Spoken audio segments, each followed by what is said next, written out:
मुस्लिम देश इंडोनेशिया में कल पीएम मोदी का जलवा दिखा था। आज इसी मुस्लिम देश में पीएम मोदी ने सनातन का डंका बजाया।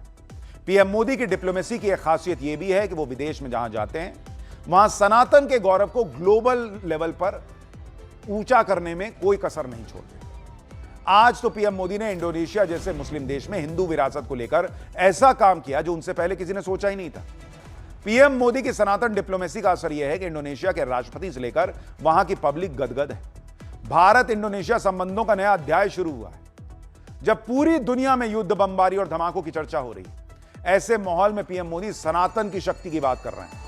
आप देखिए कि सनातन को भारत की सॉफ्ट पावर के तौर पर वो पेश कर रहे हैं। मुस्लिम देश में हिंदू मंदिर के रेनोवेशन का काम शुरू करा रहे हैं। देशों के साथ सांस्कृतिक संबंधों को मजबूत कर रहे हैं। हिंदू सेंटिमेंट्स और विरासत को कनेक्ट कर रहे हैं आपस में। पीएम मोदी की इस तरह की डिप्लोमेसी पर इंडी वाले उछल सकते हैं, लेकिन वो ये नहीं देखते कि पीएम मोदी भारत की सनातन शक्ति को भी दुनिया को दिखा रहे हैं। एक तरफ पीएम मोदी सनातन का मान बढ़ा रहे हैं, दूसरी तरफ सनातन को कलंकित करने वालों के खिलाफ भारत में एक्शन चल रहा है। राम मंदिर चढ़ावा चोरी केस में तगड़ा एक्शन हो रहा है। वहीं बद्रीनाथ धाम और दूसरे मंदिरों में चढ़ावा चोरी पर ताबड़तोड़ कार्रवाई हो रही है। यानी साफ है कि सनातन गौरव और हिंदुओं की आस्था के साथ कोई समझौता नहीं होगा। कैसे मुस्लिम देश में पीएम मोदी ने बड़ा काम किया, चढ़ावा चोरी केस में भारत में क्या एक्शन हो रहा है, यह सब आपको बताऊंगा, लेकिन पहले एक झलक देखिए।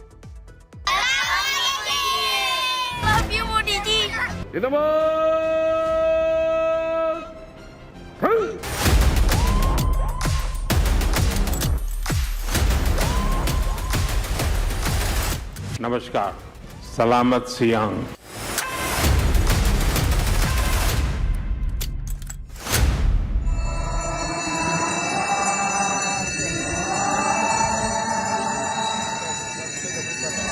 मैं देख रहा था एक ही गुंज, महामृत्युंजय जाप यहां हो रहा था।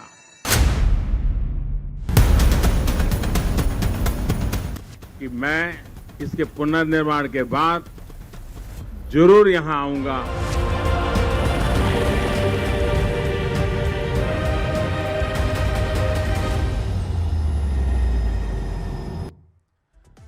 आज प्रधानमंत्री नरेंद्र मोदी इंडोनेशिया के सबसे पुराने और बड़े हिंदू मंदिर में गए। इस मंदिर का नाम प्रम्बानन मंदिर है, जो इंडोनेशिया के योग्यकर्ता शहर में।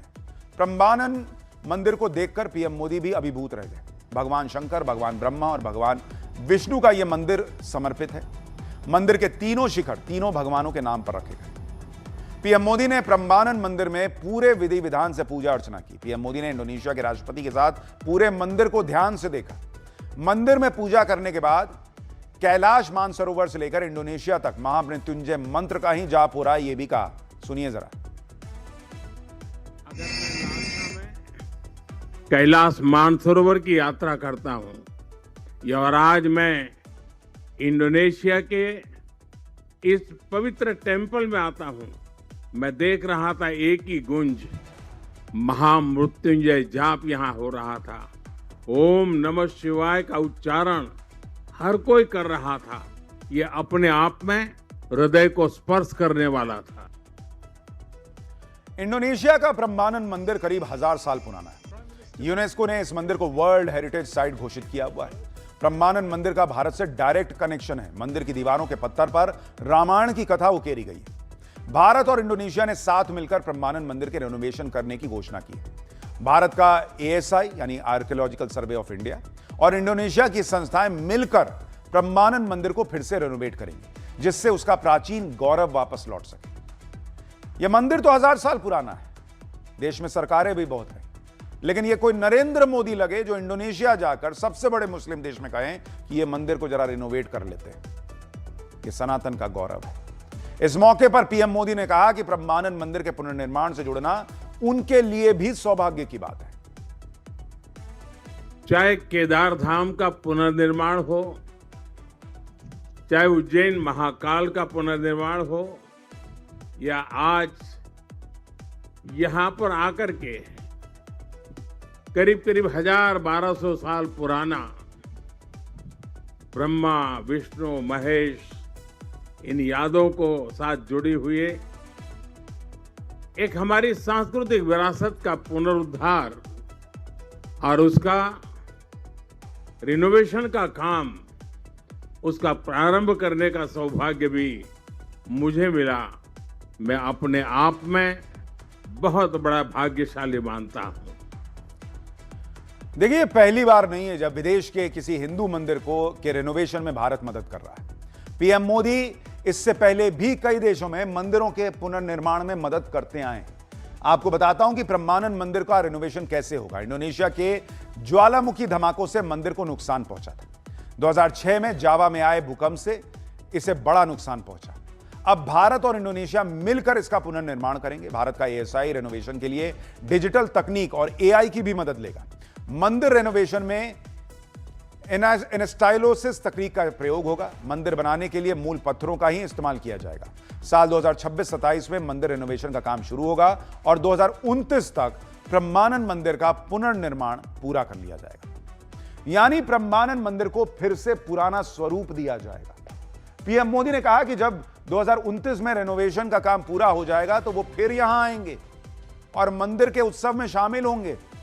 यानी वो एक तरह से ये भी ऐलान कर रहे हैं कि प्रभु की कृपा उन पर बनी रहेगी। वो 2029 में फिर पीएम बनेंगे। पीएम बनेंगे तभी ना वहां जाएंगे इस तरह से। तो कह रहे हैं कि मैं आऊंगा 2029 में। मुझे पूरा विश्वास है मेरे मित्र राष्ट्रपति जी जिस प्रकार से किसी काम को हाथ में लेते हैं तो एक फौजी के नाते बहुत वेल प्लान करते हैं और समय से पहले पक्का पूरा करेंगे। और आज उन्होंने मुझसे प्रॉमिस लिया है कि 29 के पहले इस काम को हम कर लेंगे और आपको दोबारा आना है। मैं आपको वादा करता हूं कि मैं इसके पुनर्निर्माण के बाद जरूर यहां आऊंगा और आपके साथ इस उत्सव को मनाऊंगा। प्रधानमंत्री नरेंद्र मोदी ने इंडोनेशिया में जिस तरह से खुलकर सनातन की बात की, उससे भारत और इंडोनेशिया के पुराने संबंधों को नई ऊर्जा भी मिली। क्योंकि भारत और इंडोनेशिया का हिंदू कनेक्शन बहुत पुराना है। भाई, एक वक्त में तो इंडोनेशिया में हिंदुत्व और सनातन का ही परचम लहरा रहा था, लेकिन धीरे धीरे यह मुस्लिम देश बना। आज भी इंडोनेशिया में चारों तरफ हिंदू प्रतीक दिखाई देते हैं और आप हैरान रह जाएंगे कि दुनिया में किसी हिंदू देवता की सबसे ऊंची प्रतिमा भी इंडोनेशिया में ही है। इंडोनेशिया के बाली में गरुड़ विष्णु के चाना नाम से यह प्रतिमा स्थित है। यह प्रतिमा 121 मीटर ऊंची है, देखिए आप, और इसका वजन करीब 4000 टन है। इस प्रतिमा में भगवान विष्णु को उनके वाहन गरुड़ पर सवार दिखाया गया है। यह प्रतिमा न्यूयॉर्क के स्टैच्यू ऑफ लिबर्टी और ब्राजील के क्राइस्ट द रिडीमर से भी ऊंची है। हिंदू संस्कृति और विरासत तो इंडोनेशिया में कदम कदम पर दिख जाएगा आपको। आप यह जानकर हैरान हो जाएंगे कि इंडोनेशिया के नाम का भी भारत से कनेक्शन है। इंडोनेशिया नाम भी भारत से जुड़ा हुआ माना जाता है। यह नाम लैटिन शब्द इंडस से आया है, जिसका अर्थ है इंडिया, और ग्रीक शब्द नेसोस का अर्थ है आइलैंड यानी द्वीप। कुल मिलाकर इंडोनेशिया का अर्थ हुआ इंडिया से जुड़ा हुआ द्वीप। एक समय जिस इंडोनेशिया में सनातन की पताका लहराती थी, वो मुस्लिम देश बना कैसे? दरअसल भारतीय ग्रंथों में इंडोनेशिया को सुवर्ण द्वीप या द्वीपांतर कहा जाता था। यहां 700 से ज्यादा भाषाएं बोली जाती थी। 2200 साल पहले से भारतीयों और इंडोनेशियाई लोगों के बीच आबादी का आदान प्रदान और विवाह होते थे।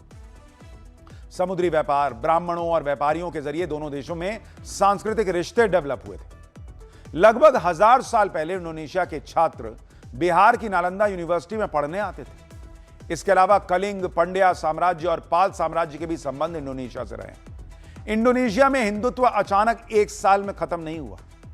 15वीं शताब्दी यानी करीब 600 साल पहले तक हिंदुत्व मजबूत स्थिति में रहा। वहां जैसे जैसे इस्लाम का प्रभाव बढ़ा तो उसके बाद हिंदू धर्म का प्रभाव कम होता चला गया। इस्लामिक एम्पायर बढ़ने से हिंदू और बौद्ध राजसत्ता लगभग खत्म हो गई। कुल मिलाकर पीएम मोदी ने इंडोनेशिया को उसके सनातन इतिहास के बारे में याद दिलाया और भारत के साथ कनेक्शन कितना मजबूत था यह भी बता दिया, और है यह भी बताया। इंडोनेशिया का दौरा पूरा करके पीएम मोदी ऑस्ट्रेलिया के दौरे पर चले गए। उनको विदा करने के लिए इंडोनेशिया के राष्ट्रपति फिर एयरपोर्ट तक आए। मतलब रिसीव करने तो आए ही थे, फिर विदाई करने देने भी आए, जहां दोनों नेताओं ने गले मिलकर एक दूसरे से विदा ली। इस बार भी इंडोनेशिया की एयरफोर्स के फाइटर जेट्स ने पीएम मोदी के विमान को एस्कॉर्ट किया। इंडोनेशिया की एयरफोर्स के 5 फाइटर जेट पीएम मोदी के विमान के साथ उड़ रहे थे। यानी पीएम मोदी मुस्लिम देश में भी जाकर सनातन का मान बढ़ा रहे हैं। दूसरी तरफ भारत में सनातन को कलंकित करने वालों का भी हिसाब हो रहा है, अब उसके बारे में भी देख लीजिए। राम मंदिर के मामले में कितनी ही पॉलिटिक्स होती रहे, लेकिन यह भी देखना चाहिए कि जांच अभी खत्म नहीं हुई है। ऐसा नहीं कि कोई इसमें बच जाएगा या बचा लिया जाएगा। राम मंदिर में चढ़ावा चोरी की जांच में नए नए खुलासे अब भी हो रहे हैं। आप देखिए कि राम मंदिर चढ़ावा चोरी मामले में जांच किस रफ्तार से बढ़ रही है। पुलिस चढ़ावा चोरी के आरोपियों से पूछताछ तो कर ही रही है, आरोपियों को लेकर अलग अलग जगह पे भी जा रही है, जिससे चढ़ावा चोरी के सारे तार आपस में जोड़े जा सके। राम मंदिर चढ़ावा चोरी में अब टिन्नू यादव की भूमिका की गहराई से जांच हो रही है, क्योंकि टिन्नू यादव राम मंदिर में चंपत राय का ड्राइवर बन के आया था, लेकिन धीरे धीरे उसका रसूख बढ़ गया और वो राम मंदिर के हर कार्यक्रम में मौजूद रहने लगा। पुलिस के मुताबिक टिन्नू यादव की इनकम के बाकी सोर्स की जांच की जा रही है। चेक किया जा रहा है कि टिन्नू यादव किन किन लोगों के संपर्क में रहता था। टिन्नू यादव के प्रॉपर्टी डीलरों से कनेक्शन भी चेक किए जा रहे हैं। जांच के दौरान कुछ प्रॉपर्टी डीलरों से टिन्नू का संपर्क मिल भी गया है। टिन्नू के करीबी रिश्तेदारों, बैंक खातों, वित्तीय लेन देन की भी जांच हो रही है। यह भी पता लगाया जा रहा है कि चोरी के पैसे का इस्तेमाल उसने कहां कहां किया। यानी राम मंदिर चढ़ावा चोरी पर तेजी से जांच बढ़ रही है। खुद सीएम योगी पूरे मामले को मॉनिटर कर रहे हैं। 2 आरोपियों को पुलिस ने, जेल में थे ना वो लोग, वहां से रिमांड में लेकर फिर पूछताछ की है। अब सीएम योगी कह रहे हैं कि जिसने भी यह कलंकित काम किया है, कार्रवाई तो उस पर जरूर होगी। मैं समाजवादी पार्टी और कांग्रेस के लोगों से पूछना चाहता हूं, अयोध्या में जिस कथित चोरी पर तुम हिंदू आस्था पर खिलवाड़ कर रहे हो, मैंने कहा था एसआईटी दूध का दूध और पानी का पानी करके रहेगी। एफआईआर के आधार पर जिनके खिलाफ साक्ष्य थे उसके आधार पर कार्रवाई भी हुई है। तो इन सपाइयों से, इन कांग्रेसियों से गिरगिट भी शर्मा रहा होगा कि भाई देखो, कम से कम एक नई प्रजाति आ गई है कि जो हमसे तेजी के साथ रंग बदलती है। चढ़ावा चोरी केस में जांच के दौरान फर्जी चंदे की रसीद का भी खुलासा हुआ है। आरोपियों की निशानदेही पर राम मंदिर के नाम पर बनाई गई पुरानी फर्जी चंदे की रसीद बुक बरामद हुई है। सूत्रों के मुताबिक आरोपियों ने यह बात मानी है कि वो न केवल चंदा चोरी करते थे, बल्कि फर्जी रसीद काटकर चंदा देने वालों से पैसे भी ऐंठ लेते थे। आरोपियों के पास से श्री राम जन्मभूमि तीर्थ क्षेत्र की पुरानी फर्जी रसीद बुक मिली है। सूत्रों के मुताबिक टिन्नू यादव, लवकुश, करुणेश, अनुकल्प से जब कोई मंदिर में दान देने की इच्छा जताता तो ये लोग रिसीविंग के तौर पर यह फर्जी रसीद दे देते थे, ताकि किसी को शक ना हो। रसीद पर श्री राम जन्मभूमि तीर्थ क्षेत्र का लोगो बनवा दिया था, जिससे यह हूबहू असली रसीद की तरह दिखती थी। सोच रहे हैं आप कितना बड़ा बड़ा कांड किए हैं ये लोग। राम मंदिर में चढ़ावा चोरी की घटना सामने आने के बाद देश के कई और मंदिरों में चढ़ावे को लेकर सवाल उठ रहे हैं। बद्रीनाथ धाम में भी चढ़ावा चोरी का आरोप लग रहा है, जिसकी जांच शुरू हो गई है। बद्रीनाथ केदारनाथ मंदिर समिति ने मामले में कार्रवाई भी की है। मंदिर समिति के अध्यक्ष के निजी सचिव प्रमोद नौटियाल को सस्पेंड कर दिया गया है। बद्रीनाथ चढ़ावा चोरी मामले को लेकर सीएम पुष्कर सिंह धामी भी भड़के हुए हैं। सीएम धामी ने कहा कि दोषियों को कड़ी सजा मिलेगी और मामले की जांच के लिए धामी सरकार एक्शन मोड में आ गई है। सीएम धामी के निर्देश पर 3 सदस्यों की उच्च स्तरीय कमेटी बनाई गई है। इस जांच समिति के अध्यक्ष गढ़वाल मंडल के आयुक्त होंगे। 15 दिन के अंदर यह समिति अपनी रिपोर्ट सरकार को देगी। आरोपी प्रमोद नौटियाल के खिलाफ एफआईआर भी दर्ज कर ली गई है। जांच रिपोर्ट आने के बाद सरकार आगे की कार्रवाई करेगी। सीएम पुष्कर सिंह धामी ने कहा है कि किसी भी दोषी को कतई बख्शा नहीं जाएगा। सीएम धामी ने चढ़ावा चोरी की तुलना गौहत्या से करते हुए कहा कि इसकी माफी मिलेगी ही नहीं। कोई दोषी होगा वो छोड़ा नहीं जाएगा, कठोर कार्रवाई होगी। कमेटी बना दी गई है और पुलिस ने अपनी प्रारंभिक जो कार्रवाई है प्रारंभ कर दी है। रिपोर्ट दर्ज हो गई है। ये तो गौ हत्या जैसा पाप है जो ऐसे स्थानों पर इस प्रकार की चीज़ों को करे। जैसे माँ बाप की कोई हत्या कर देता है, उस प्रकार का महापाप है। इसमें ये क्षमा योग्य नहीं है। लेकिन सनातनियों की आस्था जो है ना, वो भगवान पे तो कम नहीं हुई, लेकिन भगवान के आसपास जो लोग हैं उन पर कम होती जा रही है। जो मंदिर प्रबंधन में जुड़े हुए लोग, राम मंदिर, बद्रीनाथ, बताइए ऐसी ऐसी खबरें आ रही हैं। जो भी सनातन की साख पर बट्टा लगा रहा है, सनातन को कलंकित करने की कोशिश कर रहा है, उसको क्या लगता है उसको सजा नहीं मिलेगी? आप देखिए मध्य प्रदेश के प्रसिद्ध बगलामुखी मंदिर में भी चढ़ावा चोरी के आरोप लग गए। दावा